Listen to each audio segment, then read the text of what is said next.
Hello Wolfers. A couple of weeks ago we talked about inventory and inventory precision, and this week we want to come back to the topic of inventory management, particularly stock out prevention, because this is such a crucial central element in any supply chain, so important and with such a huge potential on one side of cost savings, but if not done properly, to really create serious disruption.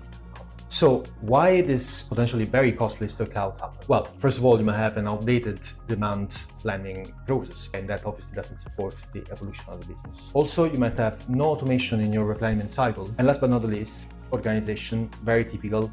There may be misalignment and sometimes proper silos existing between your sales and operations team. The real cost of this stock out is actually quite dramatic. Because on the one side, you have lost revenues. On the other side, you have decreasing ROI for your campaigns that perhaps were very successful, but that you cannot fulfill. And last but not least, it creates internal tensions, stress, friction, and burnout for your teams. Let alone the issue of losing the customer trust when they cannot see their orders being fulfilled. So let's look at 3 practical tips to get your inventory management in order and prevent this costly stock outs. The first one is using an AI, artificial intelligence-based logic for your forecasting process. We talked about this a few weeks ago. We said that companies adopting a machine learning-based system for their forecasting process save an average 10-15%. So they have a 10-15% reduction on their inventory management associated costs. The other thing that you might want to do is set a dynamic buffer stock on the high velocity SKUs. So those products that tend to sell really, really rapidly. And last but not the least, very important, building one system that aligns all functions across the board to make sure that there is full alignment across different teams, same visibility, one sole version of the truth. So if you want to know more, grab our stock out prevention checklist that you'll find in the description of this video down here. Click and download. It's entirely free of charge.